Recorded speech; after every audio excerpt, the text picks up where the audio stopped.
ஹல்லேலூயா. உற்சாகமாக இருக்கும் கரங்களை ஹல்லேலூயா சொல்லுங்க. ஹல்லேலூயா, ஹல்லேலூயா. உற்சாகனாலே அது உள்ளத்துலேருந்து அந்த சந்தோஷம் பொங்கி சிரிப்பு தெரியணும். யார் மைண்ட்லேயும் இங்கே சிரிப்பே பார்க்க முடியல. எத்தனை பேர் சிரிக்க தெரியும்? நல்லா சிரித்து கொண்டு ஹல்லேலூயா சொல்லுவோமே. ஹல்லேலூயா, ஹல்லேலூயா.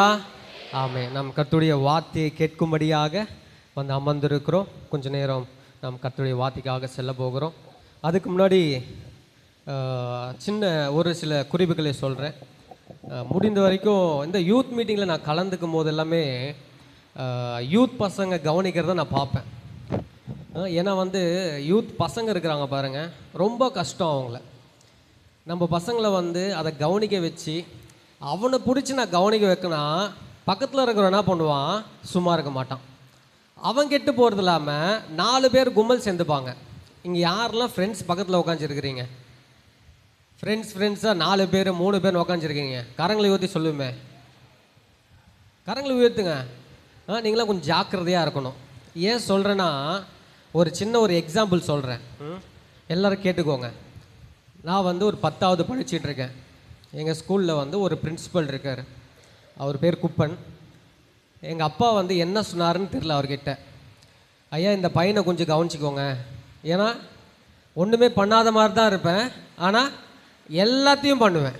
அதான் என்ன சொல்லிட்டாரு, இந்த பையனை கொஞ்சம் கவனிச்சிக்கோங்கன்ட்டார். அவர் மைண்டில் அது எப்படி எடுத்தாரோ தெரில.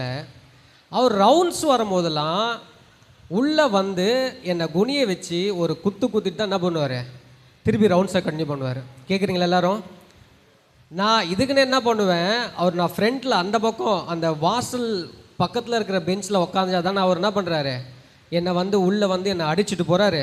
நான் என்ன பண்ண மாட்டேன், இனிமேட்டு வாசல் பக்கத்தில் நான் உட்கார மாட்டேன், நான் உள்ளே போய் அந்த ஓரத்தில் ஒழிஞ்சிக்கிட்டு உட்காடுறேன் அப்படின்னு சொல்லிட்டு ஒரு நாள் உக்காந்தேன். மனுஷன் என்ன பண்ணாத தெரியல, வாசல் சைட்லேருந்து பார்க்குறாரு, நான் இல்லை. சரி, நான் இங்கேருந்து தெரியுது அவர் கிராஸ் பண்ணுறாருன்ட்டு. கொஞ்சம் நேரம் ஜன்னல் இருக்குது, அங்கே போய் எட்டி பார்த்தாரு. என்னை பார்த்துட்டு போனதை திருப்பி உள்ளே வந்து என்னை குனியை வச்சு ஒரு குத்துனார். திருப்பியும் போயிட்டார். எதற்காக சொல்கிறேன்னா, கொஞ்ச நாளுக்கு அப்புறம் ஒரு பையன் என்ன பண்ணால், ஏதோ ஒரு கவிதை மாதிரி தப்பாக வார்த்தைகளை போட்டு இன்னொரு பையனை பற்றி எழுதி என்ன பண்ணிட்டான், என்கிட்ட கொடுன்னு படிக்க சொல்லிட்டான். இதை படித்து பாடுறா, நான் எழுதிட்டுருக்கேன். நான் என்ன பண்ணிகிட்ருக்கேன், தமிழ் ஐயாவோடைய கிளாஸை பார்த்துக்கிட்டு இருக்கேன். அவர் நடத்திட்டு இருக்கிறத பார்த்துட்ருக்கேன். இவன் என்ன பண்ணால் எழுதி என்கிட்ட கொடுத்துட்டான் பாருங்க. நான் எடுத்து ஓப்பன் பண்ணுறதுக்குள்ளே பார்த்தா பின்னாடி ஜன்னல் சைடு யார் நிற்கிறா, என் பிரின்சிபல் நிற்கிறாரு. நேராக உள்ளே வந்தார். உள்ளே வந்து வாங்கி படித்து என் தமிழ் ஐயா கிட்ட கொடுத்து, ஐயா நீங்கள் நல்ல செயல்லாம் எடுக்கிறீங்க, எவ்வளோ புலமையாக உங்கள் பசங்க வந்து எழுதியிருக்கிறாங்க, நீங்களே வாசித்து பாருங்கன்ன உடனே அவர் மனசில் ஓப்பனாக வாசிச்சிருந்தால் ரொம்ப கஷ்டமாக இருக்கும். மனசில் வாசித்து பார்த்து எங்களை ஒரு முறைச்சார். முறைச்சது மட்டும் இல்லாமல் விடுவாரா, சும்மா போகிற எங்கள் பிரின்சிபாலு உள்ளே வந்து பூந்து எங்களை வந்து என்ன தனியாக அதுவும் குத்திட்டு போகிற ஆள் விடுவாரா. அன்றைக்கி வெளியே நல்லா 2-3 பேர் எட்டுன்னு போயிட்டு குனியை வச்சு பழுக்க அடி தான் அன்றைக்கி. பாருங்கள், எதற்காக இந்த எக்ஸாம்பிள் சொல்கிறேன்னா, வாலிபர்கள் நீங்கள் கொஞ்சம் ஜாக்கிரதையாக இருக்கணும். உன் ஃப்ரெண்ட்ஸ் உன்னை டிஸ்டர்ப் பண்ணுறானா, நீ அவனுக்கு காது கொடுத்து கேட்காத. நீ டிஸ்டர்ப் பண்ணுற மோட்டிவில் நீ இருக்கிறியா, தயவு செஞ்சு நீ ஜாக்கிரதையாக அது. ஏன்னா எவன் எப்போ மாட்டோன்னு நம்மளுக்கே தெரியாது. ஏன்னா கர்த்தராக ஆவியானவர் என்ன பண்ணி கொண்டு இருக்கிறார், ஒவ்வொரு மீதும் கண்ணோக்கமாக இருக்கிறார். அதனால் என்ன பண்ணக்கூடாது, பேசின்னு இருக்கும்போது கர்த்தருடைய வார்த்தையை கேட்கும்போது பக்கத்தில் பார்த்து சிரித்து பேசி கொண்டு இருக்காதீர்கள். நான் கொஞ்ச நேரம் தான் நான் கர்த்தருடைய வார்த்தையை எடுக்க போகிறேன், அதை கவனத்தோடு நாம் கேட்போம். என்ன பிரதர், பசங்களை பற்றி தான் சொல்கிறீங்க, பெண்களை பற்றி நீங்கள் எதுவும் சொல்ல மாட்டீங்க அப்படின்னும் போது, பெண்களுக்கு வந்து டிஃப்ரெண்ட் டேலண்ட் இருக்குது. அவங்க என்ன பண்ண மாட்டாங்க, மற்றவங்களால டிஸ்டர்ப் பண்ண மாட்டாங்க, அவங்கள டிஸ்டர்ப் பண்ணிப்பாங்க மைண்டில். ஓ, இதுக்கப்புறம் நான் என்ன பண்ணணும், இன்றைக்கி போய் நான் என்ன பண்ணணும், இவ்வளோ வாட்ஸ்அப் மெசேஜ் குரூப் இருக்குது, என்னென்ன மெசேஜ் வந்திருக்கேன், மற்றவங்கள டிஸ்டர்பே பண்ண மாட்டாங்க, அவங்களே என்ன பண்ணிப்பாங்க. பட் இங்கே இருக்கிற அருமையான என்னது யூத் பிள்ளைகளும் பெண்களும் நிஜமாகவே அப்படியே இல்லை. நீங்கள் கர்த்தருடைய வார்த்தையை கேட்க வந்திருக்கிறீர்கள், எனக்கு ரொம்ப மிகுந்த சந்தோஷம். ஏன்னா அவ்வளோ ஈஸி இல்லைங்க இந்த நாட்களில். இப்படி ரொம்ப பொல்லாங்க நான் உன்னுடைய வேலைகளை அதிகமாக செய்து கொண்டு இருக்கும்போது நீங்கள் இந்த நேரத்தில் இங்கே வந்து உக்காந்துருக்கீங்க பாருங்கள். ஏன்னா எனக்கெலாம் வந்து இந்த லீவ் விட்டால் சர்ச்சுக்கு போகிறது பிடிக்கவே பிடிக்காது. அதுவும் இந்த ப்ரோக்ராம்லாம் வச்சிட்டாங்கன்னா ரொம்ப கஷ்டம். ஊழியக்காரோட பிள்ளை தான் சர்ச்சில் ஆராதனை பண்ணுறவன் தான்.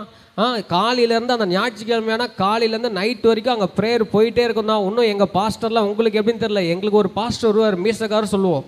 அவர் காலையில் 8 மணிக்கு வந்தார்னா நைட்டு 10 மணி வரைக்கும் எங்கள் வீட்லேயே தான் உக்காந்துட்டு இருப்பார். முதல்ல பேசுவார் பேசுவார் பேசுவார். என் மைண்டெல்லாம் எங்கே இருக்கும், என் ஃப்ரெண்ட்ஸு அங்கே மெசேஜ் அனுப்புவாங்க, வந்து நிற்பவாங்க, ஆள் அனுப்புவாங்க, நாங்கள் போய் கிரிக்கெட் போய் விளையாடணும்.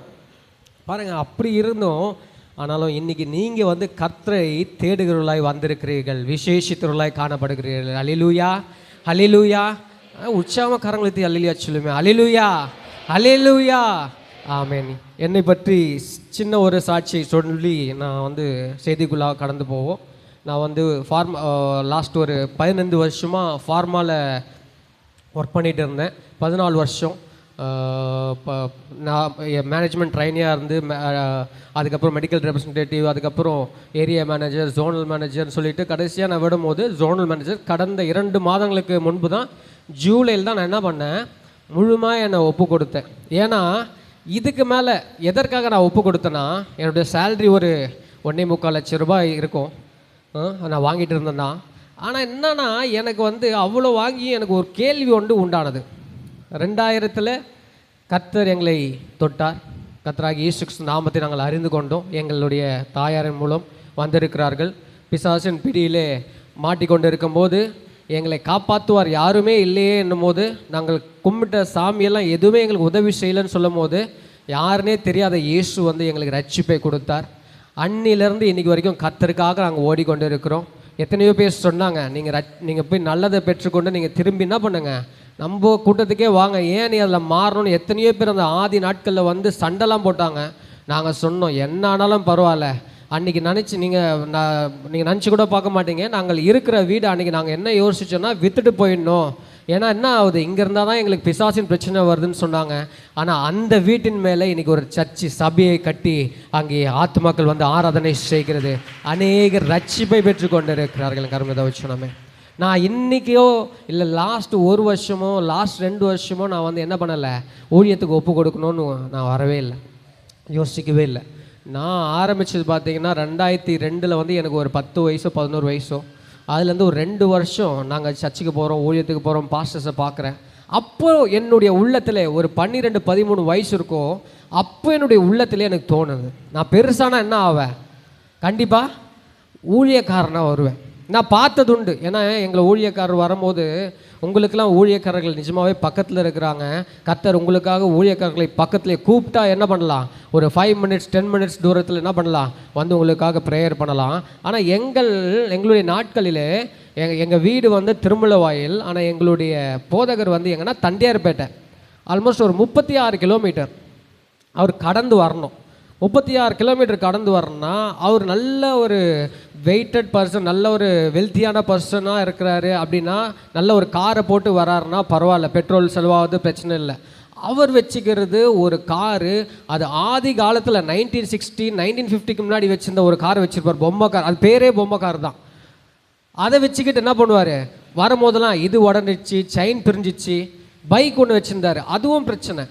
நான் பார்த்தது உண்டு. அவர் வரும்போது 36 கிலோமீட்டரு, அதுக்குள்ளேயே என்ன பண்ணி ஆகணும், எங்கள் அம்மா மேலே வந்த பிசாசை நாங்கள் சமாளித்து ஆகணும். ப்ரேயர் பண்ணுவோம், அவர் ஐடியா கொடுப்பாரு, ஃபோனில் சொல்லுவார், நீ ப்ரேயர் பண்ணிட்டு 91வது சங்கீதத்தை வாசிக்குவே, அவங்கள முழங்கால் படியிடு, அவங்க நாக்கில் எண்ணெய் தடவு. இவ்வளோ நாங்கள் பார்க்குறோம். எனக்கு கர்மத்தை வச்சோன்னே அந்த நாட்டில் போதர்கள் கஷ்டப்பட்டு தான் என்ன பண்ணுறாங்க, ஊழியம் பண்ணி கொண்டு இருக்கிறார்கள். இன்றைக்கி என்ன பண்ணுறாங்க, அவர்களுடைய சொந்த ஆசைகள் எல்லாத்தையும் விட்டு ஊழியம் பண்ணி கொண்டு இருக்கிறார்கள். பாருங்கள், அப்படியே நான் பார்த்துருந்தேன். இருந்தாலும் என்னுடைய மனதில் தோன்றது என்னென்னா, நான் என்ன பண்ணணும், நான் பெருசான பிறகு கர்த்தருடைய ஊழியத்தை எப்படியாவது செய்யணும். பாருங்கள், ஆனாலும் கர்த்தர் கடந்த 15 வருடமாக என்ன பண்ணலை, என்னை உடலைன்னு சொல்கிறத விட நான் என்ன பண்ணல, வரல. ஏன்னா என்ன பண்ணணும், என்னுடைய குடும்ப தேவைகள் இருக்குது, நான் பார்க்கணும், அவர்கள் தேவைகளை சந்திக்கணும். ஆல்ரெடி எங்கள் அம்மா அப்பா 2 பேரும் ஒர்க் பண்ணாங்க, நல்ல சேல்ரி வாங்கிட்டு இருந்தாங்க. இப்போ அந்த சேல்ரியும் போயிடுச்சு. நான் என்ன பண்ணோம், நான் தான் வீட்டை பார்க்கணும், என் தங்கச்சி இருக்கா, அவளுக்கு என்ன பண்ணோம், மேரேஜ் பண்ணோம். எல்லாம் யோசித்து 15 வருடங்கள் கடந்து விட்டது. இப்போ வந்து ஒரு யோசனை, இதுக்கு மேலே நான் என்ன வந்து ஆண்டவர்கிட்ட வந்து பெற்றுக்கொள்ள முடியும்.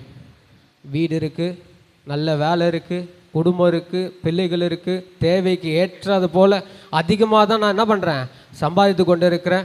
இதுக்கு மேலே நான் கர்த்தரிடத்துல எதை எதிர்பார்த்து நான் இன்னும் என்னுடைய தேவைகளுக்காக நான் ஓடிக்கொண்டு இருக்க முடியும்? கர்த்தருடைய ஊழியத்தை நான் என்ன பண்ணல, இன்னும் ஸ்டார்ட் பண்ணலையேன்னு சொல்லிட்டு ரொம்ப நான் மனவேதனை கடந்த 6 மாதமாக என்னுடைய ஒய்ஃப் கிட்ட கூட நான் சொல்லிட்டு இருந்தேன். நாங்கள் யோசிச்சது என்ன, இதுக்கப்புறம் நிறைய பேர் சொன்னாங்க, இதுக்கப்புறம் தான் உனக்கு வந்து பசங்க, சின்ன பசங்க, என்னுடைய பசங்க இருக்கிறாங்க, ஒருத்தனுக்கு 6 வயசு, ஒருத்தன் 4 வயசு. இது வரைக்கும் இதுக்கப்புறம் தான் அவங்களை என்ன பண்ணி ஆகணும், நீ படிக்க வைக்கணும். உண்மையை சொல்லலாம், என்ன இல்லை, நான் வேலையை விட்டு வந்தேன், சம்பாரிச்சேன் தான், ஆனால் பேங்க் பேலன்ஸில் என்ன தான் இருக்குது, 0 தான். நீங்கள் வேணால் அக்கௌண்ட்டை நான் வேணால் கொடுக்குறேன், ஓப்பன் பண்ணி பாருங்கள், 0 தான். என்னன்னா எந்த கடனையும் நான் எனக்காக வச்சிடல. இருந்த சின்ன சின்ன கடன், பெரிய பெரிய எல்லாத்தையும் அடைச்சிட்டு மொத்தமாக க்ளோஸ் பண்ணிவிட்டு 0வோடு தான் வந்தேன். கையில் காசும் இல்லை. ஆனால் நிறைய பேர் என்னோடய ஃப்ரெண்டில் வந்து கேட்டாங்க, என்னடா பண்ண போகிற, நீ வேலை பார்த்துக்கிட்டு என்ன பண்ணலாம், ஊழியம் பண்ணலாம்யா, நீ ஏன் ஊழியத்தை விட்டு இது வேலையை விட்டு வர, இன்னும் நிறைய காலங்கள் இருக்கியா, உங்கள் அப்பா அம்மா ஊழியம் பண்ணிகிட்டு இருக்காங்கய்யா, நீ எதுக்கே இப்போ வரேன்னு சொல்கிறாங்க. ஆனால் நான் சொன்னேன், எப்படிப்பட்ட கவலை வந்தாலும் சரி, எப்படிப்பட்ட கஷ்டம் வந்தாலும் சரி, நான் நிஜமாகவே இந்த வார்த்தையை சொன்னேன். நான் இன்றைக்கி 3 வேளை சாப்பிட்றேன்னா நான் என்ன பண்ணுறேன், நாளைக்கு ஆண்டர்கிட்ட போயிட்டு எனக்கு 2 வேளை தான் சாப்பாடு கிடைக்குதுன்னா எனக்கு பிரச்சனையே இல்லை. ஹல்லேலூயா. நான் 3 வேளை சாப்பிட்றேன்னா நாளைக்கு ஆண்டவர்கிட்ட போகிறதுனால எனக்கு 1 வேளை தான் சாப்பாடு கிடைக்குது. நான் காரில் போகிறேன்னா நாளைக்கு நான் ஆண்டவர்கிட்ட போகிறதுனால என்னால் என்ன பண்ண முடியுது, பைக்கில் போக முடியுது, இல்லை நடந்து தான் போக முடியுதுனாலும் பிரச்சனை இல்லை. ஏன்னா எனக்கு ஆண்டவர் செஞ்சது அதிகம். இனிமேட்டு நான் என்ன பண்ண மாட்டேன், அவர் செய்யுங்கன்னு சொல்லி நம்பி நான் வரமாட்டேன். நான் என் ஊழியக்காரங்கள் எனக்கு ஜபித்தவர்கள்கிட்ட கூட சொல்கிறது அதுதான், எனக்காக என்ன பண்ணாதீங்க, ஆண்டவரே உனக்காக விட்டு வந்திருக்காரு இந்த பிள்ளை, இந்த பிள்ளைக்கு நீ என்ன பண்ணுங்க செய்யுங்கன்னெலாம் நீங்கள் ஜெபம் பண்ண தேவையில்லை. எனக்கு அப்படி ஆண்டவர் எனக்கு செய்வார்ன்ற நம்பிக்கையில் நான் வரல. அந்த நாட்களில் நான் அடிக்கடி எடுக்கிறது, சாத்ராக் மேஷாக் ஆபேத்நேகோ சொல்லுறது போல் எங்கள் தேவன் என்ன பண்ணுவார், காப்பாற்ற வல்லவராக இருக்கிறார். ஒருவேளை அவர் எங்களை காப்பாற்றாமல் போனாலும் ஏன் அந்த வார்த்தையை அவனால் சொல்ல முடிந்தது, அவனுக்கு தெரியும் அவன் தேவன் இதற்கு மேலும் செய்ய வல்லவராக இருக்கிறார். அவரை நான் சோதித்து பார்த்து நான் என்ன பண்ண மாட்டேன், உனக்கு எதிர்த்து நிற்க மாட்டேன். எனக்கு அருமதை சொன்னமே அந்த ஒரு எண்ணம் தான். நான் சோதித்து பார்த்து என் தேவன் எனக்கு செய்வாரா, எனக்கு தேவையெல்லாம் சந்திப்பாரா, நான் எதிர்பார்க்கறதெல்லாம் என்னுடைய ஊழிய நாட்கள் எனக்கு வருமானு நான் நம்பி நான் என்ன பண்ணலை, வரவே இல்லை. அப்படி தான் இந்த நாட்களிலே கர்த்தருக்காக ஒப்பு கொடுத்து கர்த்தருடைய வேலையை செய்யும்படியாக நான் வந்திருக்கிறேன். ஆமென். இந்த நாளிலே இங்கே உங்களோடு நான் வார்த்தையை பகிர்ந்து கொள்ளும்படி கர்த்தர் எங்களை அழைத்திருக்கிறார். நான் நிஜமாகவே எனக்கு ஒரு வரத்து என்னென்னா, நிறைய பேர் சொல்லுவாங்க, பாஸ்டர் சுந்தரம் பாஸ்டர், சாம் சுந்தரம் பாஸ்டர், யார் பெரிய ஊழியக்காரர் கேட்டாலும் எங்களை வழி நடத்தினது சாம் சுந்தரம் பாஸ்டர், எங்களை வழி நடத்தினது சுந்தரம் பாஸ்டர்னு சொல்லி அடிக்கடி சொல்லுவாங்க. எனக்கு ஒரு வருத்தம் உண்டு. ஏன்னா அந்த நாட்களில் நான் பிறக்காமல் போயிட்டேன். அவங்களாம் பார்த்தீங்கன்னா அப்படி ஊழியம் செய்கிறாங்க.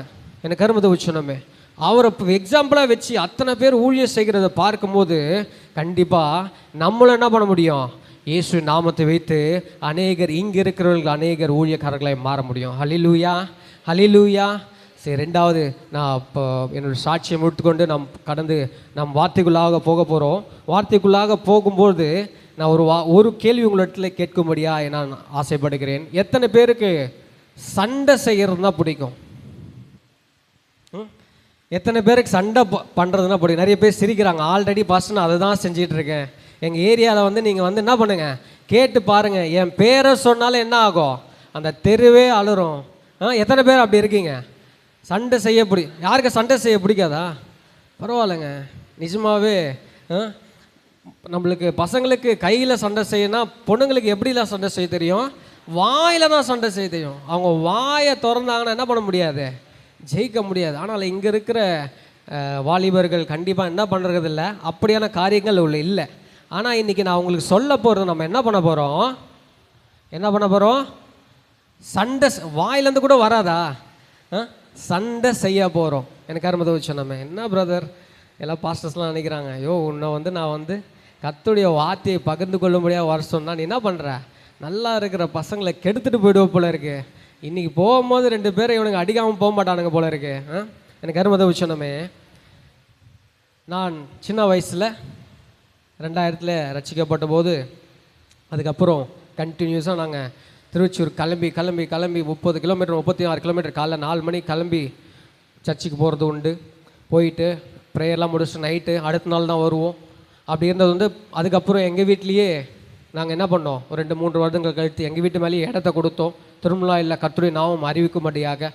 என்ன தான் கர்த்தருடைய வீட்டிலேயே நான் இருந்தாலும், கர்த்தரோடு இருந்தாலும், நான் எங்கே இருக்கிறேன்னா உலகத்தில் போகிறவனாய் காணப்படுகிறேன்.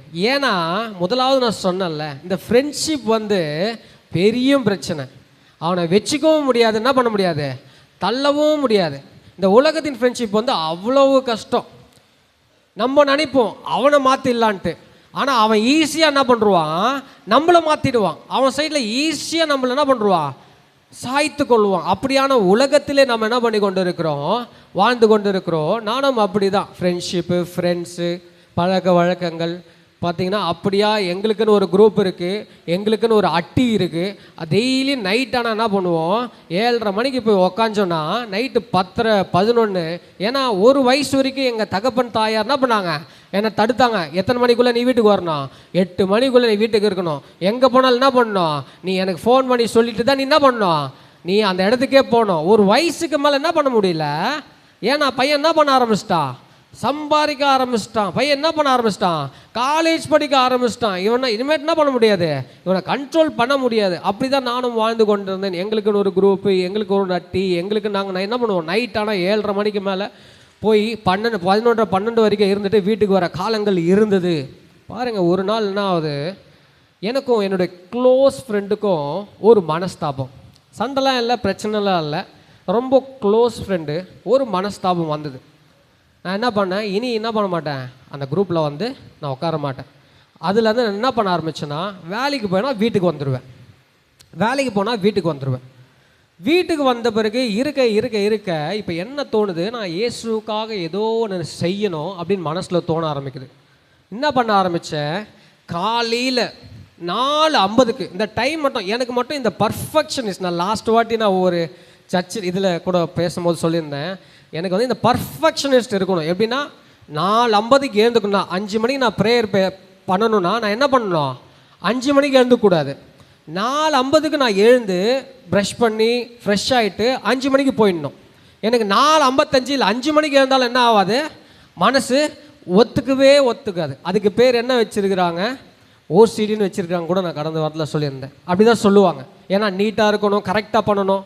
ஆனால் பண்ணலன்னா மொத்தமாக என்ன பண்ணுருவோம், மொத்தத்தையே விட்டுருவோம்.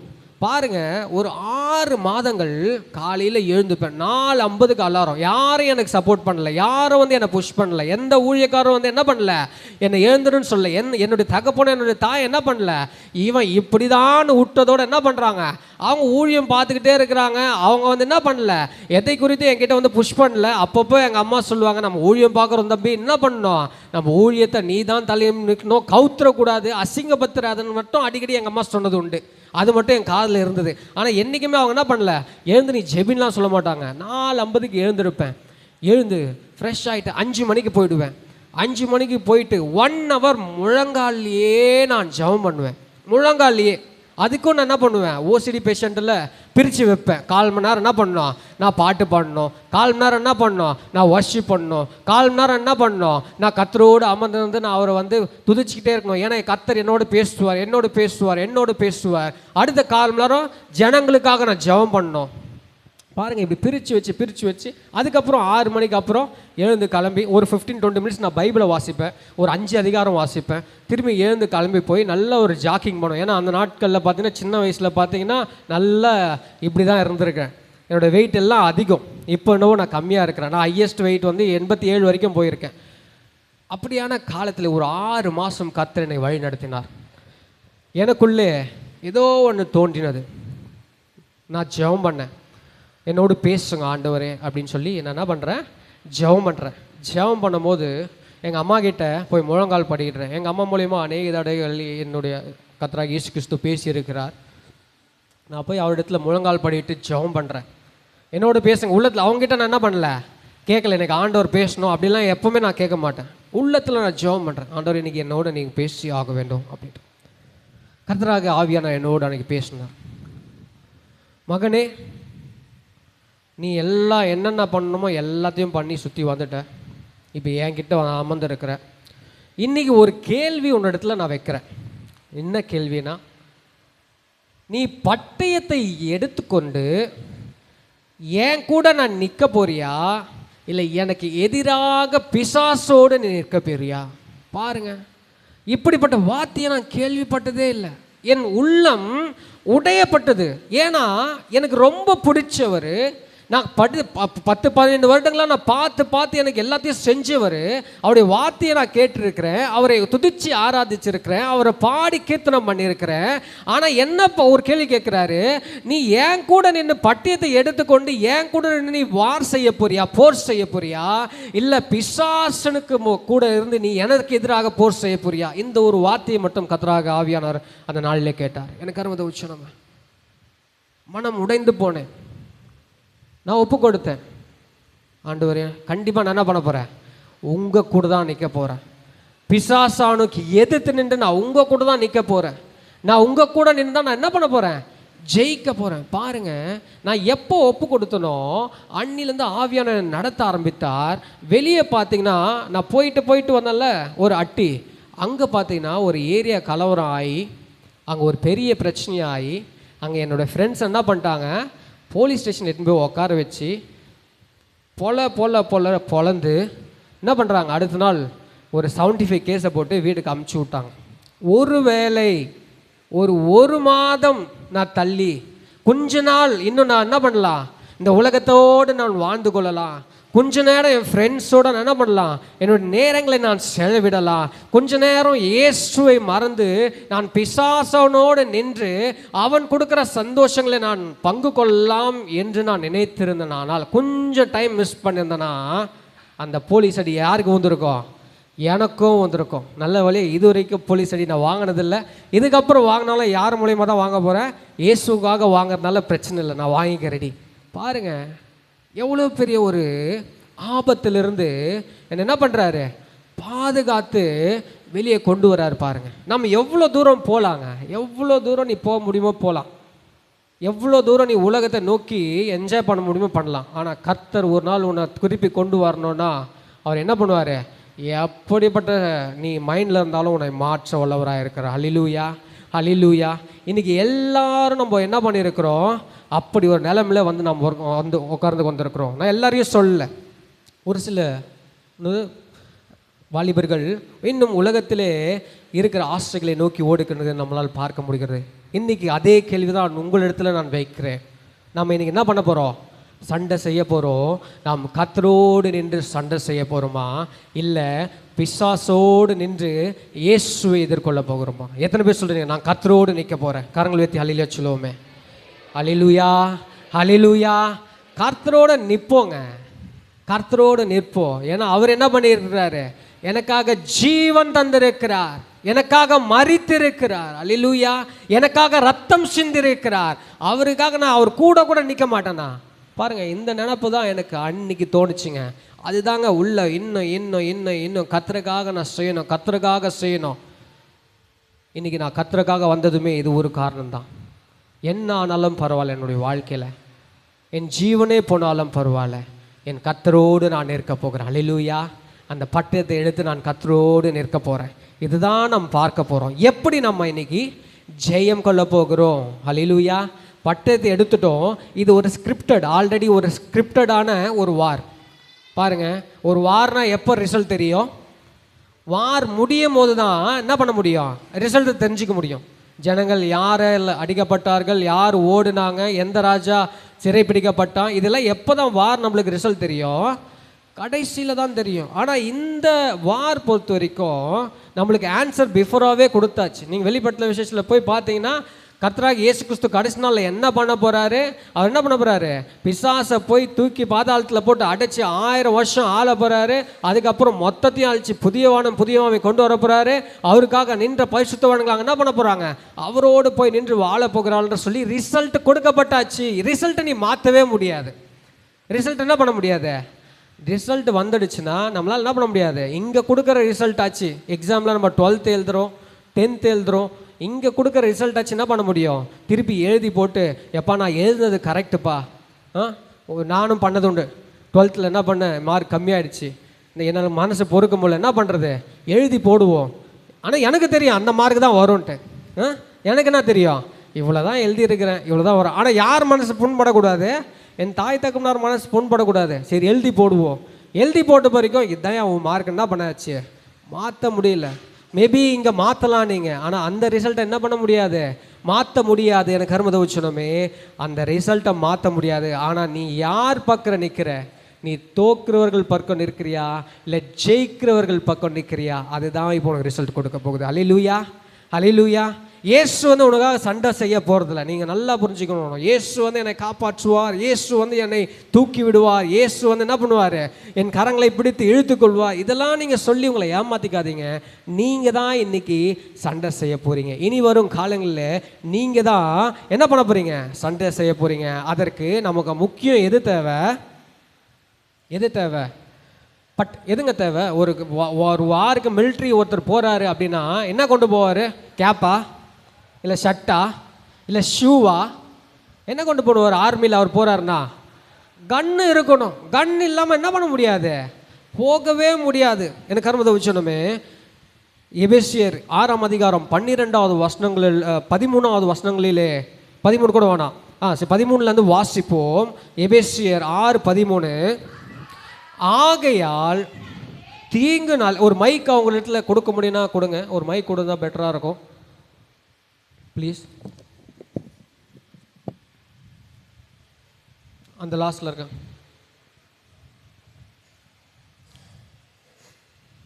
பயப்பட தேவையில்ல, படிக்கிறவங்க பயப்பட தேவையில்ல. நம்ம என்ன பண்ண போகிறோம், நம்ம என்ன பண்ண போகிறோம், இப்போ போர் செய்ய போகிறோம். அதனால் முதலாவது என்ன இருக்கக்கூடாது, போர் செய்கிறவர்களுக்கு பயம் மட்டும் இருக்கக்கூடாது, தைரியமாக போய் நிற்கணும், பயப்படவே கூடாது. வாசிப்போம். ஆகையால் தீங்கு நாளிலே அவைகளை நீங்கள் எதிர்க்கவும் சகலத்தையும் செய்து முடித்தவர்களாய் நிற்கவும் திராணி உள்ளவர்கள் ஆகும்படிக்கு தேவனுடைய சர்வாயுதத்தையும் எடுத்துக்கொள்ளுங்கள். சத்தியம் என்னும் கட்சியை நீங்க என்ன பண்ணிக்கோங்க, உங்க அறையில கட்டிக்கொள்ளுங்க. நீதி என்னும் மார்க்கவசத்தை நீங்க என்ன போடுங்க, போட்டுக்கொள்ளுங்க. சமாதானத்தின் சுவிசேஷத்துக்குரிய ஆயத்தம் என்னும் பாதரட்சியை ஷூஸ் எல்லாமே போட்டுக்கொள்ளுங்க.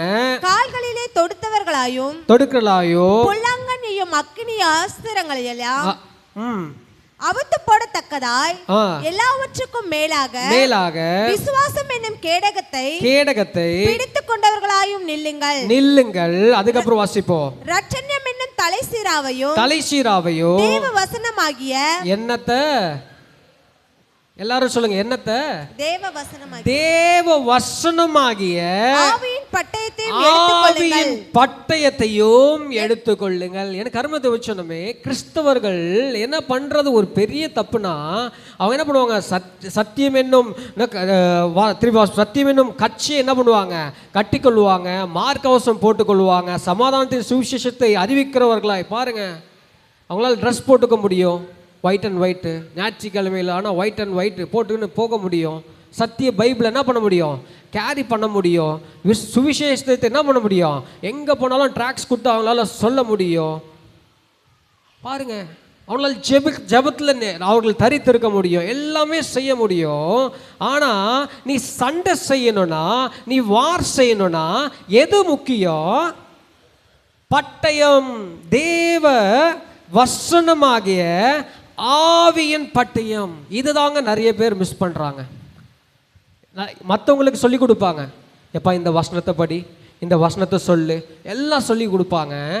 அவர்களுக்கு என்ன ஆகாது, அந்த வசனம், அந்த பெட்டயம் வேலை செய்யவே செய்யாது. அவர்களுக்கு வைத்துக்கவே மாட்டாங்க, எல்லாமே போட்டுக்கொள்வாங்க. எனக்கு கர்மத்தை வச்சணுமே. கிறிஸ்தவர்களாய் நாம் விழக்கூடாது என்றால் எல்லாமே நீ வச்சிருக்கலாம். நீ என்ன பண்ணலாம், பைபிள் வச்சிருக்கலாம், ஜெபம் பண்ணலாம், சுவிசேஷத்தை அறிவிக்கலாம், எல்லாமே பண்ணலாம். ஆனால் எது முக்கியம், நீ சண்டை செய்யணும். பிசாசு என்ன பண்ணுவான், பொல்லாங்கன் தேடி தேடி வருவான். அவன்கிட்ட நீ சண்டை செய்து ஜெயிக்கிறவர்களாய் காணப்பட வேண்டும். ஹல்லேலூயா, ஹல்லேலூயா. பாருங்க, இஸ்ரவேல் ஜனங்களை கர்த்தர் என்ன பண்ணாரு, அவருடைய தூதனை கொண்டு, பட்டயத்தை கொண்டு தான் என்ன பண்றாரு, அவர்களை கொண்டு வர்றாரு. ஆதியிலே நாம் வாசித்திருக்கிறோம். இஸ்ரவேல் ஜனங்களை என்ன பண்ணுறாரு, எகிப்தில் அவர்கள் அடிமைகளாக இருக்கும்போது 10 வாதைகளை அவர்கள் அனுப்புகிறார். 10 வாதைகளை அனுப்புறாரு. ஆனாலும் என்ன பண்ணுறான், அந்த எகிப்து பார்வோன் மன்னன், அவன் இருதயம் கடினப்படுகிறது. பாருங்க, ஒரு சில வாதைகள் என்ன பண்றாரு, கோல் எடுத்து போடுறான் பாம்பாவது. அவனுடைய ஞானிகள் என்ன பண்றாங்க, கோல் எடுத்து போடுறாங்க பாம்பாவது, தண்ணியில் ரத்தமாக மாற்றுறான். அவனுடைய ஞானிகள் என்ன பண்ணுறாங்க, தண்ணியை ரத்தமாக மாற்றுறாங்க. 2-3 காரியங்கள் வாதிகள் அவங்க ஞானிகளாலையும் பண்ண முடியுது பாருங்க. ஆனால் ஒரு சில வாதைகள், எல்லா வாதைகளையும் அவன் என்ன சொல்கிறான், எங்களை இந்த வாதைகள் விட்டு நீங்கும்படியாக உம்முடைய கர்த்தரிடத்தில் கேட்டுக்கொள்ளுங்கள் என்று நாம் வாசிப்போம். யாத்ராக புஸ்தகம் 8ஆம் அதிகாரம் 8வது வசனம். பார்வோன் மோசேயையும் ஆரோனையும் அழைப்பித்து அந்த தவளைகள் என்னையும் என் ஜனங்களையும் விட்டு நீக்கும்படி கர்த்தரை நோக்கி வேண்டிக் கொள்ளுங்கள். பாருங்க, எனக்கு அருமை சொன்னோமே, தேவன் செய்கிற காரியங்களை பிசாசும் செய்ய முடியும். அந்த தவளைகளை அவனுடைய ஜனங்களை என்ன பண்ண முடியுது, கொண்டு வர முடியுது. ரத்தத்தை என்ன பண்ண முடியுது, தண்ணீரை என்ன பண்ண முடியுது, அவனுடைய கூட பார்வன் கூட இருந்த சாஸ்திரிகளாலும் பண்ண முடிஞ்சது, மாற்ற முடியுது. ஆனால் விடுதலை யார்கிட்ட இருந்து தான் வரும், யார்கிட்ட இருந்து வரும் பாருங்க, கர்த்தரிடத்துல தேவனிடத்துல வேண்டிக்க. ஏன் அவன் கேட்டிருக்கலாமே, விடுதலை கொண்டு வாயா, தண்ணியை மாற்றியா, ரத்தத்தை மாற்றியா, தண்ணீராக கொண்டு வாயா, ஜனங்க கவலைப்படுறாங்கன்னு சொல்லியிருக்கலாம் அவனுடைய ஆட்கள் கிட்டே. இவனா சொல்கிறான், உங்கள் தேவன்கிட்ட வேண்டிக்கோங்கப்பா, இந்த பாடுகளை எங்களை விட்டு நீங்கும்படியாக. பாருங்க, இவ்வளோ இருந்தோம் என்ன பண்ணுது, அவனுடைய உள்ளம் கடினப்படுது. கடைசியில் கர்த்தர் என்ன பண்ணுறாரு பாருங்க. யாத்ராகம புஸ்தகம் 12வது அதிகாரம் 29, 30, 31. நடுராத்திரியிலே வீற்றிருக்கும் தலைப்பிள்ளை முதல்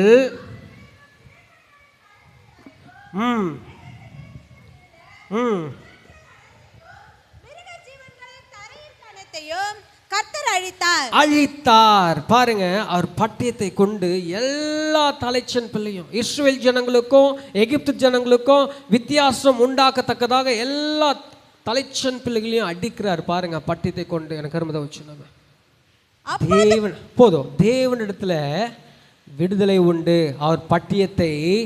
அவர் பட்டயம் நம்மோடு இருந்தால், ஹல்லேலூயா ஹல்லேலூயா, அவர் பட்டயம் நம்மோடு இருக்குமானால் அந்த பட்டயம் நம்மை காக்க வல்லதா இருக்கிறது. சரிப்பா, இஸ்ரவேல் ஜனங்களுக்கு பட்டயம் அவர் தேவன் செய்தாரு, இன்னைக்கு நம்ம எப்படி அந்த பட்டயத்தை வச்சு காக்கும்படியா அப்படின்னு பார்ப்போமானால் பாருங்க, மத்தேயு எழுதின புஸ்தகம் 4வது அதிகாரம் 1, 2, 3 வசனங்களை வாசிக்கும் பொழுது,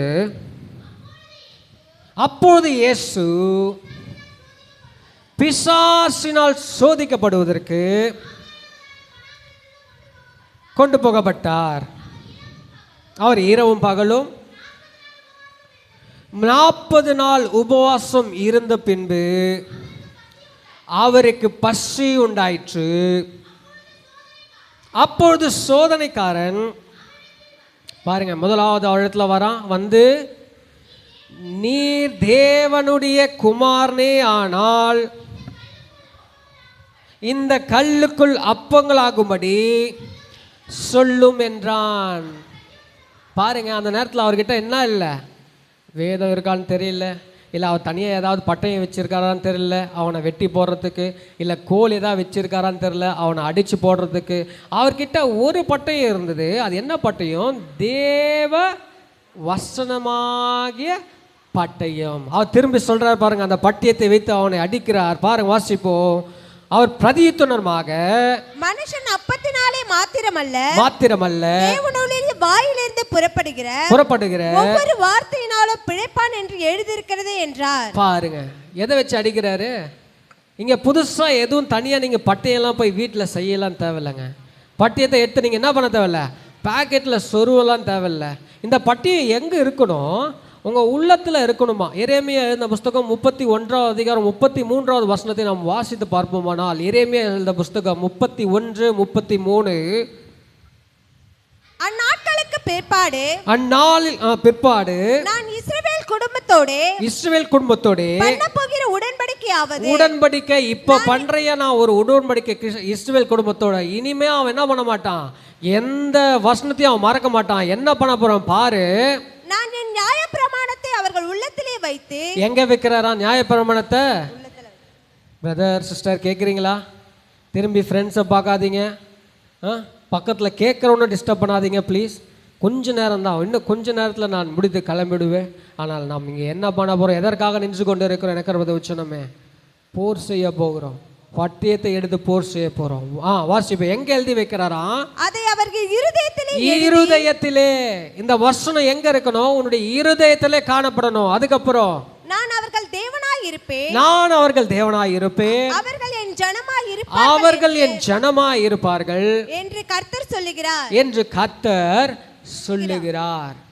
பாருங்க, அந்த வசனம் அங்க இருந்தா மட்டும் போதாது, அந்த வசனம் உங்க இருதயத்தை குத்தி கிழிச்சு அங்க உணர்வுகளை கொண்டு வரணுமா? எனக்கு நம்ம வச்சனமே இதை தான் என்ன பண்றாரு எக்ஸாம்பிளா வச்சு, அந்த பட்டியத்தை வச்சுதான் இயேசு கிறிஸ்து என்ன பண்றாரு இங்க சண்டை செய்யறாரு. பாருங்க, திரும்பவும் என்ன பண்றான், அந்த மத்தேயு புஸ்தகத்துல 5ஆம் அதிகாரம் வாசிப்போம், 5ஆம் வசனம், 4ஆம் அதிகாரம் 5ஆம் வசனம் வாசிப்போம். அப்பொழுது பிசாசு அவரை பரிசுத்த நகரத்திற்கு கொண்டு போய் தேவாலயத்து உப்பரிகையின் மேல் அவரை நிறுத்தி, நீ தேவனுடைய குமாரனே ஆனால் தாழகுதியோ, ஏனெனில் தம்முடைய தூதர்களுக்கு உம்மை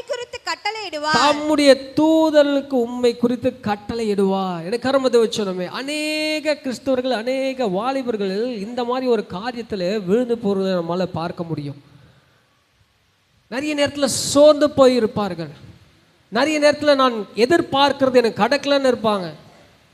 அந்த நேரத்தில் தான் என்ன பண்ணுவான் நம்முடைய ஃப்ரெண்டு பிசாசு வந்து, உன்னுடைய ஆண்டவர் தான் செய்வாரே, இப்போ போய் உனக்கு செய்யலையா? உன் ஆண்டவர் வல்லவர்ன்ற ஞாயிற்றுக்கிழமையான ஆராதனைக்கு போகிற, நீ போய் சுவிசேஷம் அறிவிக்கிற, நீ கெட்டதும் இல்லாமல் என்ன பண்ணுற, உன் ஃப்ரெண்ட்ஸையும் வேற கெடுக்கிற, உன் ஆண்டவர் உனக்கு செய்யலையா? பாருங்க, அநேக தடவைகள் கிறிஸ்தவர்கள் என்ன பண்ணுறாங்க, இந்த இடத்துல தடுமாறுதல் உண்டு. அவங்க என்ன பண்ண முடியும், இதற்கு முன்பாக இயேசு இருந்தால் போல 40 நாள் உபவாசம் கூட இருந்துருவாங்க. எத்தனை பேர் 40 நாள் உபவாசம்லாம் இருப்பீங்க? இல்லையா, ஒரு நாள் 2 நாள் உபவாசம் இருக்கிறேன், உபவாசமே இருக்க மாட்டிங்களா? கையே வரமாட்டேங்குது. ஹல்லேலூயா. உபவாசம் கூட பண்ணிடுவாங்க. அவங்களுக்கு அந்த நேரத்தில் பிசாசு வந்து சொல்லி, எப்பா நீ அப்பத்தை என்ன இந்த கல் என்ன பண்ணு, அப்பத்தான் மாற்றினா ஒன்றும் தேவையில்லையா, 6 மணிக்கு மேலே எங்கள் அம்மாவே செஞ்சு வச்சுருப்பாங்கய்யா, நான் போய் சாப்பிட்டுக்கிறேன், எதையும் நான் என்ன பண்ண தேவையில்ல, மாத தேவையில்லன்னு சண்டை செய்ய முடியும். ஆனால் இந்த இடத்துல பாருங்கள், அவனால் என்ன பண்ண முடியாது. யாராவது அவன் சோர்ந்து இருக்கும்போது இன்னும் அவர்களை குத்தினால் என்ன பண்ணுறாங்க, இன்னும் சோர்ந்து போய் விடுவார்கள். ஆமாவா, ஏன் கர்த்தர் எனக்கு எதுவும் செய்யலையா, ஏன் கர்த்தர் எனக்கு நன்மை செய்ய மாட்டாரு, வல்லமை செய்ய மாட்டாரு? பாருங்க, இங்க ஆண்டவர் சொல்றாரு, வாசிப்போம். உமது பாதம் கல்லில் இடராதபடிக்கு அவர்கள் உம்மை கைகளில் ஏந்தி கொண்டு போவார்கள் என்பதாய் எழுதியிருக்கிறது என்று சொன்னான். அதற்கு இயேசு உன் தேவனாகிய கர்த்தரை பரீட்சை பாராதிருப்பாயாக என்று எழுதியிருக்கிறது. நான் சொன்னலங்க, நான் ஏன் ஆண்டவருக்கு வந்து நான் ஊழியம் செய்ய வந்தேன். நிறைய பேர் சொன்னாங்க, நீ போனால் கஷ்டயா, நீ 1.25 லட்ச ரூபா சேலரி விட்டு போகிறது கஷ்டயா, நீ இனிமே தான் உன் பையனை படிக்க வைக்கணும், அவன் வந்து ஏதாவது தேவைன்னு சொன்னால் உன்கிட்ட காசு இருக்காதையா, உன் பேக்கெட்டில் ஒன்றும் இருக்காதையா, நீ 0வாக இருப்பேன்னு சொன்னாலும் நான் ஏன் வந்தேன்னா, நான் என்ன பண்ண மாட்டேன், என் கர்த்தரை நான் பரீட்சை பார்க்க மாட்டேன். நான் என் ஜீவன் போனாலும் பரவாயில்லன்னு தான் என்ன பண்ணுறேன், நான் ஊழியத்துக்கு வரேங்க. அதற்காக தான் ஊழியத்துக்கு வந்தேன். பாருங்க, எனக்கு கண்மதை வச்சோன்னமே, பிசாசு உங்களை சோர்ந்து போக பண்ணுவான் அநேக நாள். விழுந்து விடாதீர்கள், நீங்கள் கவலையே பட தேவையில்லை. நான் எப்பவுமே சொல்லி கொடுக்குறது அதுதான். நீ கவலைப்படுறதுனாலே நீ என்ன பண்ணுற, பிசாசுக்கு சப்போர்ட் பண்ணுற. உனக்கு இது தேவைன்னு கவலை என்ன பண்ணக்கூடாது. ஆண்டவர் என்ன சொல்லிட்டாரு, அதினதி நாளுக்கு என்ன பண்ண முடியும், தேவையானது நான் கட்டளை இட்டேன். நீ கவலைப்படுறதுனால உன்னால் உன் தலையில் இருக்கிற முடியை இறக்க முடியுமா, இல்லை ஒரு முடியை என்ன பண்ண முடியுமா, கூட்ட முடியுமா? ஏன் நீ கவலைப்படுற, ஏன் நீ கவலைப்படுற? பாருங்க, எனக்கு அரும்பதை வச்சோமே, கவலை கிறிஸ்தவர்களிடத்தில் என்ன பண்ணக்கூடாது, கவலையே இருக்கக்கூடாது. இருக்கிறத வச்சு என்னால் என்ன பண்ண முடியும், மன ரம்மியமாய் நான் வாழ கற்றுக்கொண்டேன் என்று போல் சொல்லுகிறேன். எனக்கு அரும்பதை. அப்படி நம்ம என்ன பண்ணணும், வாழ கற்றுக்கொள்ள வேண்டும். திரும்ப வாசிப்போம். திரும்பி என்ன பண்ணுறான், மறுபடியும் பிசாசு அவரை மிகவும் உயர்ந்த மலையின் மேல் கொண்டு அவரை போய் மிகவும் உயர்ந்த மலையின் மேல் கொண்டு போய் உலகத்தின் சகல ராஜ்யங்களையும் அவைகளின் மகிமையும் அவருக்கு காண்பித்து நீர் சாஷ்டாங்கமாய் விழுந்து என்னை பணிந்து கொண்டால் இவைகளையெல்லாம் உமக்கு தருவேன் என்று சொன்னான். பாருங்க, இப்ப மூன்றாவது 2ல ஜெயிச்சிடலாம். மூன்றாவது ரொம்ப கஷ்டம். ஏன்னா அநேகர் இந்த உலகத்தின் ஆசைகள், இந்த பிசாசு காமிக்கிற மாயைகளை என்ன பண்ணிடுறாங்க, விழுந்து போயிடுறாங்க. நான் சும்மா 2 எக்ஸாம்பிள், ஒரு சாட்சிகளை சொல்கிறேன். நான் கேள்விப்பட்ட சாட்சி. ஒரு வாலிபர் இருந்தார், கத்தரால் ரட்சிக்கப்பட்டாப்புல, நல்லா கத்தருக்குள்ளே வாழ்கிறாரு, ஆராதனை செய்கிறாரு, எல்லாம் பண்ணுறாரு. ஆனால் என்ன பண்ணுறாரு, கொஞ்சம் ஃப்ரெண்ட்ஸு கூடயே சேர்ந்து பழக ஆரம்பிக்கிறாரு. ஃப்ரெண்ட்ஷிப் என்ன பண்ணுது, உலக ஆசைகள் அவர்களை இழுக்குது. போகிறாரு, என்ன பண்ணுறாரு, 4 வாரத்தில் 1 வாரம் ஆராதனை கட் ஆகுது. பரவாயில்ல, 3 வாரம் நான் வந்துடுறேனே, 1 வாரம் தான் நான் மிஸ் பண்ணுறேன், ஒன்றும் ஆண்டவர் கவலைப்பட மாட்டார். என்ன பண்ணிக்கிறாரு, இவரையே அவர் தேர்ச்சி கொள்ளுகிறாரு. 3 வாரம் ஆனது இப்போ 2 வாரம் ஆச்சு, 2 வாரம் ஆனது 1 வாரம் ஆச்சு, 1 வாரம்ன்றது இப்போ என்ன பண்ணுறாரு, போதரை கூப்பிட்டு, தம்பி சர்ச்சுக்கே வரதில்லையா? பாஸ்டர் வரேன் பாஸ்டர். கடந்து போகிறாரு. திடீர்னு ஒரு ஏரியாவில் அவங்க போகும்போது ஒரு சண்டை வருது, ஒரு பிரச்சனை வருது. அவன் கூட இருந்தவன் என்ன பண்ணிட்டான், கத்தி எடுத்து எதிரானவனை குத்திட்டான். இவன் எதுவும் பண்ணலை, இவன் கூட தான் நின்னான். போலீஸ் அரெஸ்ட் ஆச்சு. போலீஸ் அரெஸ்ட் பண்ணி கொண்டு போகிறாங்க, ஜெயிலில் கொண்டு போகிறாங்க. இப்போ அவன் புதுசாக ஒரு வாழ்க்கையை பார்க்குறான். இவ்வளோ நாள் என்ன பண்ணி கொண்டு இருந்தேன், நான் இயேசுவோடு இருக்கும்போது நான் சந்தோஷமாக வாழ்ந்தேன், இல்லை இந்த வாலிபல் கூட இருக்கும்போது கூட என்ன பண்ணேன், என் உலகத்தின் சந்தோஷம் ஆட்கொண்டது. ஆனால் இப்போ புதுசாக ஒரு வாழ்க்கை, என்னால் தாங்க முடியாத ஒரு வாழ்க்கை, நான் என்ன பண்ண போகிறேன், ஜெயிலில் வாழ்க்கையை நான் தொலைக்க போகிறேன். பாருங்கள், எனக்கு கருமத்தை வச்சோம். நம்ம அநேகரோட வாழ்க்கை இப்படி போய் மாட்டிக்கொண்டதுனால திரும்பி அவர்களால் என்ன பண்ண முடியல, பார்க்க முடியல. உலக மாயைகள் அவர்களை கவர்ந்து கொண்டு வாழ்க்கையை திரும்பி அவர்களால் என்ன பண்ண முடியல. இயேசு ஏற்றுக்கொள்வார். நீ ஜெபம் பண்ணால நீ என்ன பண்ண முடியுமா, வாழ்க்கையில் திருப்பி நீ வந்து வாழ முடியுமா? ஹல்லேலூயா. பாருங்க, பெண்கள்லையும் நான் கேட்ட ஒரு சாட்சி நான் பகிர்ந்து கொள்கிறேன். ஒரு பெண் இருந்தாலாம், டெய்லியும் நைட் ஆனால் வாட்ஸ்அப், இன்ஸ்டாகிராம், ஃபேஸ்புக், டெய்லியும் சேட்டிங், ரீல்ஸ் போடுறது. அந்த ரீல்ஸ் போட்டால் ஒரு 50 பேர் பசங்க வந்து என்ன பண்ணுறாங்க, நீங்கள் நல்லா இருக்கிறீங்க, நீங்கள் அழகாக இருக்கிறீங்க, எனக்கு ரொம்ப பிடிச்சிருக்கு. இது கேட்க கேட்க அவளுக்கு உள்ளத்தில் என்ன ஆகுது, சந்தோஷம் பெருகுது. இப்போ என்ன பண்ணுறா, நார்மலாக சுடிதாரில் போட்ட அவள் ஃபோட்டோஸ் எல்லாம் இப்போ மாறுது. என்ன ஆகுது, மாடர்ன் ட்ரெஸ் மாறுது. இப்போ என்ன பண்ணுறாங்க, லைக்ஸு, பீப்புள் வந்து அவங்கள வந்து எது ஃப்ரெண்ட் ரிக்வஸ்ட்டு குவியுது, 50,000, 1,00,000. பாருங்கள், இதன் மூலம் அவளுக்கு தவறான ஃப்ரெண்ட்ஷிப்புகளும் கிடைக்கிறது. ரொம்ப நாள் ஆகுது, இதுக்குள்ளேயே நிற்கிறா. திடீர்னு ஒரு நாள் அந்த ஃப்ரெண்ட்ஷிப் மூலம் விபச்சாரத்துக்குள்ளே தள்ளப்படுகிறா. எனக்கு ரொம்ப வச்சு. அதுக்கப்புறம் அவர் போதர்கிட்ட வந்து அழுது புலம்புற, என்னால் என்ன பண்ண முடியல, மீண்டு வர முடியல.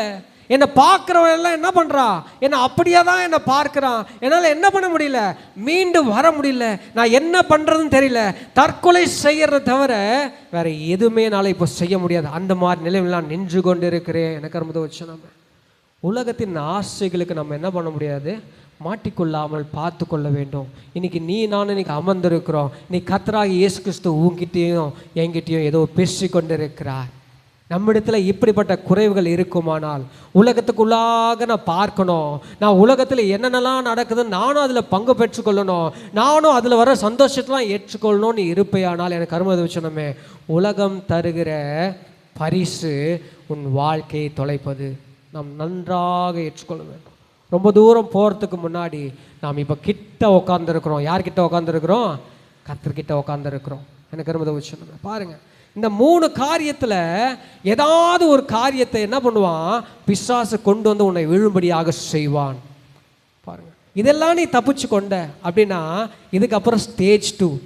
நான் பிரதர் ஸ்டேஜ் 1 இவ்வளோ இருக்கிறேன் பிரதர், ஸ்டேஜ் 2 எப்படி பிரதர்? பாருங்க, ஸ்டேஜ் 2 என்ன சொல்றாரு, நாம் வாசிப்போம்.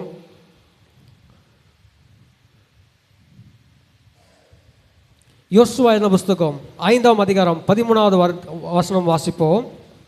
பாருங்க, ஆதி ஆகமத்தில் திரும்ப நம்ம என்ன பண்ணுறோம், பேக் டு இஸ்ரவேல் ஜனங்களை கர்த்தர் எப்படி இப்போ வழி நடத்துகிறார். முதலாவது என்ன பண்ணாரு? அவரு விடுதலை தந்து என்ன பண்றாரு? பட்டயத்தை கொண்டு விடுதலை கொடுத்து இப்போ வெளியே கொண்டு வர எகிப்துல இருந்து இப்போ வழி நடத்துகிறார். யாரை கொண்டா? வாசிப்போம். யோசுவா புஸ்தகம் 5வது அதிகாரம் 13வது வசனத்தை. பின்னும் யோசுவா எரிகோவின் வெளியிலிருந்து தன் கண்களை ஏறெடுத்து பார்க்கும்போது இதோ அவருக்கு எதிரே நின்ற உருவின பட்டயம் கையில் இருந்தது. பாருங்க, அவர் கையில் அந்த பட்டயத்தை வைத்துக் கொண்டு அவர் நிற்கிறார். வாசிப்போம். யோசுவா அவரிடத்தில் போய் நீர் எங்களை சேர்ந்தவரோ சத்துருக்களை சேர்ந்தவரோ இல்லை எங்கள் சத்துருக்களை சேர்ந்தவர்களோ என்று கேட்டான். அதற்கு அவர் அல்ல, நான் கர்த்தருடைய சேனையின் அதிபதியாய் இப்பொழுதும் நான் தான் உங்களை நடத்தி கொண்டு வருகிறேன். கர்த்தருடைய சேனை, கர்த்தருடைய ஜனத்தை எகிப்திலிருந்து நான் எப்படி பட்டயத்தை கொண்டு உங்களை நடத்தி கொண்டு வந்து கொண்டிருக்கிறேனோ அதே தூதனானவர் இங்கே நான் வந்திருக்கிறேன் என்று சொல்லி என்ன பண்றாரு? அவர் சொல்லும் போது அப்போது யோசுவா தரையிலே முகம் குப்புற விழுந்து பணிந்து கொண்டு அவரை நோக்கி, என் ஆண்டவர் தமது அடியானுக்கு சொல்லுகிறது என்னவென்று கேட்டான். அதுக்கப்புறம் நீங்க அடுத்த வசனத்துல வாசிச்சீங்கன்னா, அடுத்த அதிகாரத்தில் வாசிச்சீங்கன்னா அவர் என்ன பண்றாரு? எரிகோ மதில்கள் அவளுக்கு முன்பாக இருக்கிறது. நான் என்ன பண்ண போறேன்? உங்களுக்கு இந்த எரிகோவை தெரிய போறேன். நீ என்ன பண்ணணும்னு சொல்லி சிம்பிளா வேலை செய்யறாரு. எனக்கு கருப்பு வச்சணுமே. எது முக்கியம் நான் சொல்ல வரேன்னா, அந்த ஆதி காலத்தில் இஸ்ரவேல் ஜனங்களோடு அவர் பட்டயத்தை கொண்டே அங்கே என்ன பண்ணுறாரு? ஜெயத்தை கொடுத்து கொண்டு வருகிறார். ஹல்லேலூயா, ஹல்லேலூயா. ஆனாலும் இன்றைக்கு நமக்கு ஒரு தூதனாய் நமக்கு யார் அமைச்சிருக்கிறாரா? வாசிப்போம். யோவான் எழுதின புஸ்தகம் 14வது அதிகாரம் 26வது வசனம். யோவான் எழுதின புஸ்தகம் 14வது அதிகாரம் 26வது வசனம். என் நாமத்தினாலே பிதா அனுப்ப போகிற பரிசுத்த ஆவியாகிய தேற்றரவாளனே, பரிசுத்த ஆவியாகிய தேற்றரவாளனே எல்லாவற்றையும் உங்களுக்கு போதித்து நான் உங்களுக்கு சொன்ன எல்லாவற்றையும் உங்களுக்கு நினைவூற்றுவார். 8வது வசனத்தை யோவான் புஸ்தகம் 16:8 வாசித்தோமானால், அவர் வந்து பாவத்தை குறித்தும் நீதியை குறித்தும் நியாய தீர்ப்பை குறித்தும் உலகத்தை கண்டித்து உணர்த்துவார். எனக்கு அரும்பதை சொன்னோமே. பாருங்க, அங்க யோசுவானத்துல தூதனான பட்டயத்தை கொண்டு வந்து நின்று அவனுக்கு போதிக்கிறார். இங்க யார் மூலமா நமக்கு போதனை செய்கிறார்? யார் மூலமா நம்மை உணர்த்துகிறார்? பரிசுத்த ஆவியினாலே. எனக்கு அரும்பதை சொன்னோமே. நீ கர்த்தரோடு பட்டயத்தை எடுத்துக்கொண்டு போர் செய்ய வேண்டும் என்றால் நீ பரிசுத்த ஆவியை பெற்றுக்கொண்டு நீ என்ன பண்ணணும்? அவர் உணர்த்துதலை இது நியாயமா, இது தப்பா, இது ரைட்டா என்று சொல்லி உன் உள்ளத்திலே யோசித்து கொண்டே இருக்க வேண்டும். கர்த்தர் பரிசுத்த ஆவியை உனக்கு உணர்த்தி கொண்டே இருப்பார். வசனம் என்ன பண்ணணும்? உங்களை போர் செய்ய வைக்கணும். எனக்கு அரும்பதை வச்சோம். வசனம் உங்களை போர் செய்ய வைக்கணும். பரிசுத்த ஆவியானவர் உங்கள் காதுகளை பேசிக்கொண்டே இருப்பார். அநேக நேரங்களிலே இந்த பிசாசு, நான் சொல்றேன் பாருங்க, அன்னைக்கு எப்படி பார்வனுடைய இருதயம் கடினப்பட்டதோ இயேசுவிடத்துல பாருங்க, ஃபர்ஸ்ட் என்ன பண்றாரு? நீ வந்து இந்த மாதிரி பேசவே கூடாது, அப்பத்தினால மாத்திரமல்ல வாயிலிருந்து புறப்பட வாயினாலும் பிழைப்பான் என்று சொல்லி எழுதியிருக்கேன்னு சொல்லி அடிக்கும் போதே அவன் என்ன பண்ணியிருக்கணும்? ஓடி போயிருக்கணும். அவனுக்கு வெக்கமே இருக்காதுங்க. வெக்கமே இல்லாத, வெக்கம் சூட சொன்ன எதுவுமே இல்லாத ஆளு ஒரு பிசாசு. எப்போ உங்களை விழலாமோ, உங்களை எப்போ தள்ளி விழலாமோ என்று பார்த்து கொண்டே நீங்கள் விழுறது பார்த்து சிரிக்கணும்னு அல்ல, உங்களுக்கு முன்பாக, அவனுக்கு முன்பாக இயேசுவை பார்த்து என்ன பண்ணணும்? அவன் சிரிக்கணும். உங்களை வைத்து அவன் சிரிக்கணும். இதுக்கு தான் அவன் என்ன பண்ணுவான்? பின்னாடி வந்து கொண்டே இருப்பான். இவனை எப்போ விழ பண்ணலாம், எப்போ இவனை வந்து மாயக்குள்ளால் தள்ளப்படலாம் என்று சொல்லி பின்னாடி பார்த்து விழுந்து கொண்டு அவன் வந்து கொண்டே இருக்கிறத நம்மளால் பார்க்க முடியும். பரிசுத்த ஆவியானவரை நாம் பெற்றிருக்கிறோமா? இன்னைக்கு கூட நம்ம என்ன பண்ணுறோம்? பரிசுத்த ஆவியை எங்களிலே பொழியும்படியாக நாம் வேண்டிக் கொண்டிருக்கிறோம். இந்த பரிசுத்த ஆவி இன்னைக்கு மட்டும் இல்லைங்க, எப்பொழுதும் உங்கள் காதுகளிலே கேட்டுக்கொண்டே இருக்கணும். அதுக்கு தான் ஆண்டவர் அந்த எரேமியா 31-33 ஆல்ரெடி நம்ம வாசித்தோம். இப்போ வசனத்தை எங்கே வைக்கிறாரா? உள்ளத்தில், இருதயத்தில் வைக்கிறாருங்க.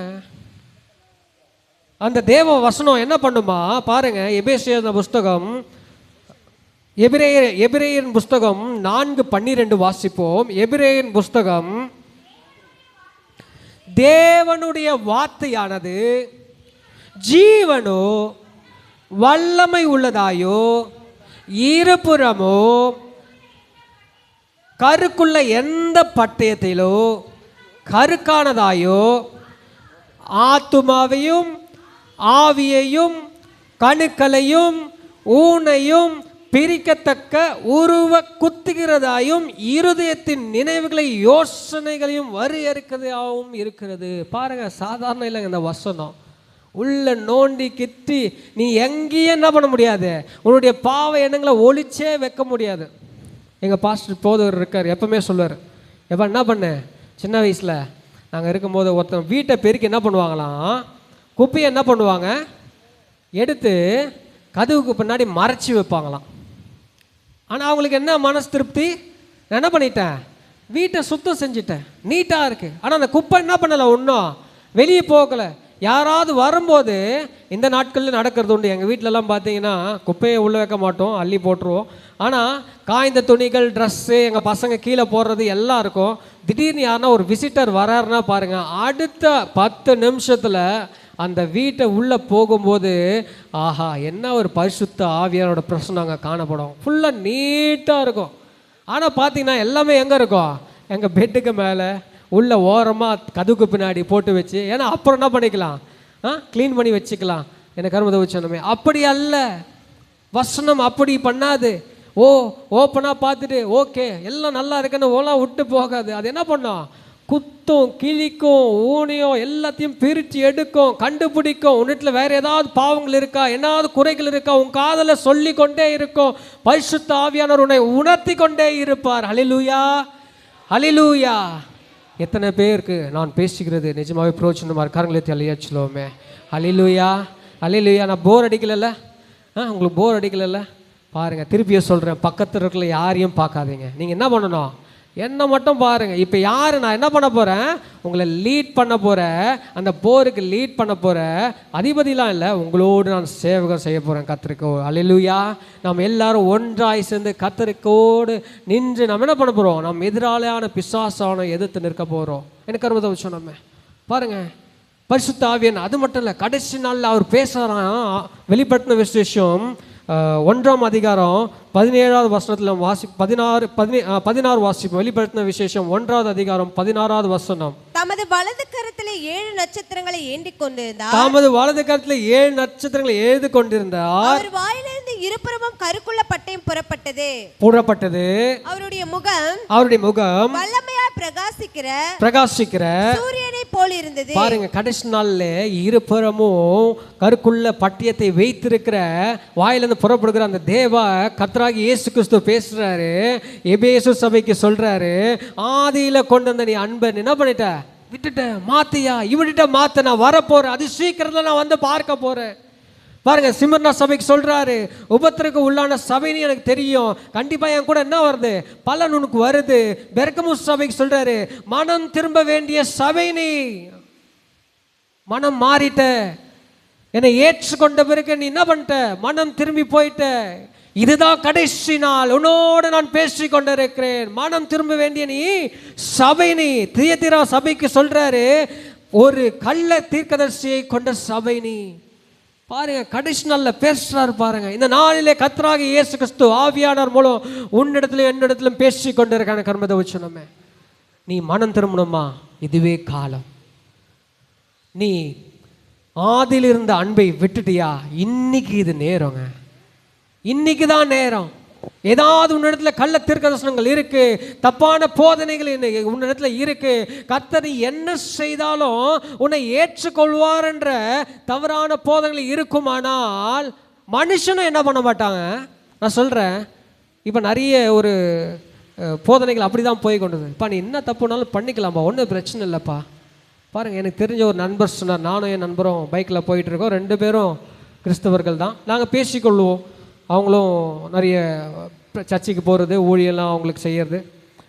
சொல்கிறான், பாவத்தை குறித்து பேசும்போது அவன் சொல்கிறான், அது ஒன்றும் தப்பு இல்லைடா, நைட்டு நம்ம பண்ணுற பாவம் காலையில் ஏறிந்து என்ன பண்ணிடலாம், புட்டி போட்டு மன்னிப்பு கேட்டால் மன்னிச்சிருவார். ஒன்றும் பிரச்சனை இல்லைடா, நீ செய்யறத செய்யலாம். ஆண்டவர் அப்படி கிருபை பெற்றோர்றா, இரக்கம் பெற்றோர்றா. ஏன்டா அது மனுஷனாலே ஏற்றுக்க முடியாதுடா. ஒரு மனிதனாலே தன் மனைவி விபச்சாரம் செய்கிறான்னு சொன்ன பிறகும் திருப்பி வந்து மன்னிப்பு கேட்டால் ஒரு வாட்டி ஏற்றுக்கலாம், அவனு பெரிய மனுஷனாக இருக்கிறவனா. திரும்ப விபச்சாரம் செய்து திருப்பியும் வந்து அவன் ஏற்றுக்கொண்டுன்னு சொல்லும் போது அவனால் ஏற்றுக்கொள்ள முடியுமா? மனுஷனாலே முடியாது. எப்படி நீ பரிசுத்த ஆவியை கொண்டிருக்க அந்த இயேசு கிறிஸ்துவை நீ எதிர்பார்க்கலாம்? நம்மை மாற்றணும். கர்த்தர் உணர்த்தி கொண்டிருக்கிறார். கருமதோச்சன நாளிலே கடைசி நாளில் பேசி கொண்டிருக்கிறார், சபைகளிடத்தில் பேசி கொண்டிருக்கிறார். இந்த கர்மதோச்சனமே பாருங்க, அதே வெளிப்படுத்தினல்ல 21:7 வாசித்தோமானால், ஜெயம் கொள்ளுகிறவன் எல்லாவற்றையும் சுதந்தரித்துக் கொள்ளுவான். நான் அவன் தேவனாயிருப்பேன், அவன் என் குமாரனாயிருப்பான். அதே வெளிப்பட்சத்துல 19ஆம் அதிகாரத்துல நீங்க 11, 12, 13 வாசித்தீங்கன்னா, பின்பு பரலோகம்